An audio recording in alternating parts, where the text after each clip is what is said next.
Si Dr. Jose Rizal, ang pangbansang bayani ng Pilipinas, ay hindi lamang hinahangaan sa pagkakaroon ng intelektual na katalinuhan, kundi pati na rin sa panindigan at paglaban sa kolonyal na pamahalaan ng Espanya. Habang ang kanyang kamatayan ay nagpasiklab ng isang revolusyon upang ibagsak ang paniniil, si Rizal ay palaging maalala sa kanyang pakikiramay sa mga mamayang Pilipino at sa bansa. Si Jose Potasio Rizal Mercado y Alonzo Realonda ay isinilang noong Hunyo 19, 1861 kina Francisco Mercado at Teodora Alonzo sa bayan ng Calamba sa lalawigan ng Laguna. Siya ay bininyagan bilang Jose Rizal Mercado sa Katoliko ng Calamba ng Cora Parroco na si Rufino Colantes kasama si Pedro Casares. Si Rizal ay ang ikapitong anak sa isang pamilyang 11.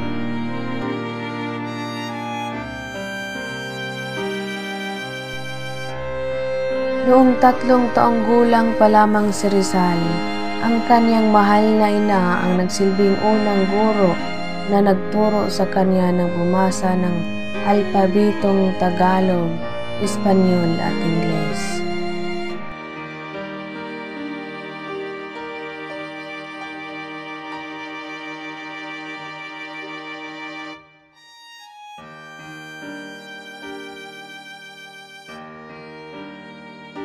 Ba, ka, da, i, ga, ha, la, ma, na, pa, ta, ra, sa, ta, o, wa, ni, ay. Stop. Ay. Sadyang napakatalino mo talaga. Smiley. Makalipas ng taon, pasya ni Don Francisco na pag-aaralin sa Binan si Rizal. Kinakailangan na ng ating anak mag-aral at umahal ko. Dito na siya sa ating tahanan turuan. Di ba't alam mo masakitin ang ating anak? Oo nga, ngunit hindi pwede kailangan siya.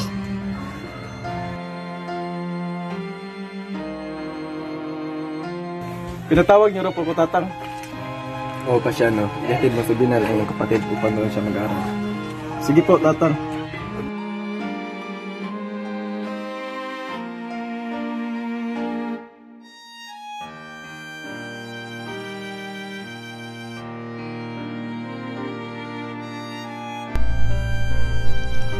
At doon na nga nagsimula ang aking pakikibaka na malayo sa aking buong pamilya.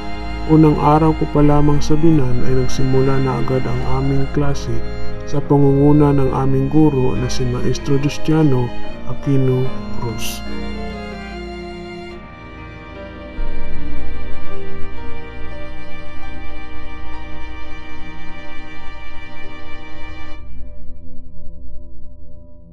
Ako nga pala si Sunshine. Ako nga pala si Emma Rose. Ako nga pala si Pedro. Ako nga pala si Jose Rizal. Ako nga pala si Leonora. Ako nga pala si Ana. Ako nga pala si Maria. Ako nga pala si Victoria. Ikaw Rizal, marunong ka ba magsalita ng Espanyol? Konti lang po, bro. Ang Latin? Konti lang din po, bro.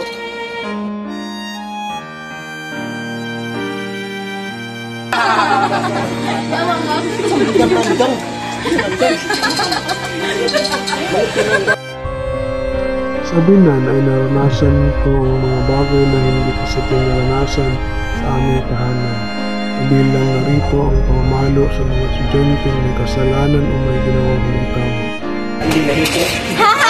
Chonggo, chonggo, chonggo.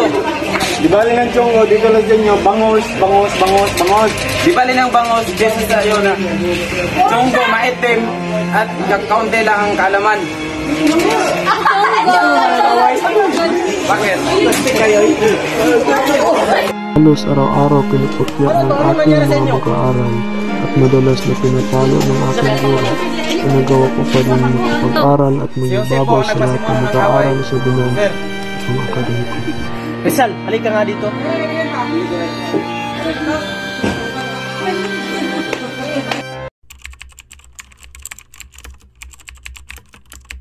Lahat ay may pananagutan sa isa't isa.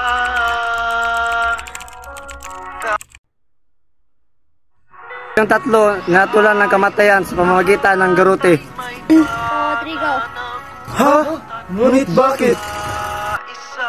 Yung ay nagtaksi sa mamalaan ng Espanya at may simula na himagsikan. Dalhin sila sa kulungan.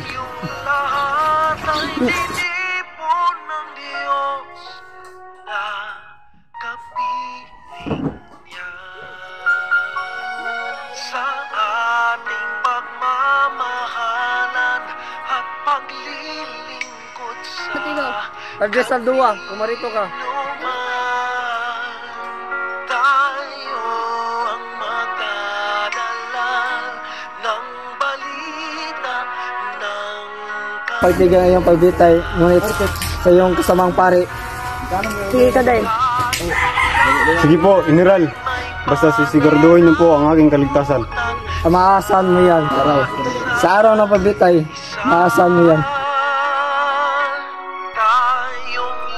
Ngunit siya ay niloko lamang ng general at sa araw ng pagbitay ay silang tatlo ang bibitayin.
Hindi siya ang pinakamagandang babaeng nakita ko.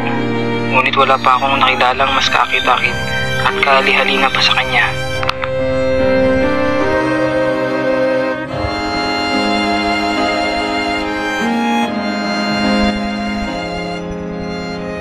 Kumusta, Jose? Gusto ko sana magpaalam kayo. Ako iuwi na sa aming tahanan. At baka hindi na kita makita muli ngayong bakasyon. Ako man ay uuwi na rin sa aming bayan kita. Sige, paalam na. Dadaan naman kayo sa Kalamba, di ba? Bago kayo dumiretso sa Lipa, makikita pa naman tayo. Paalam. Alam mo si anak.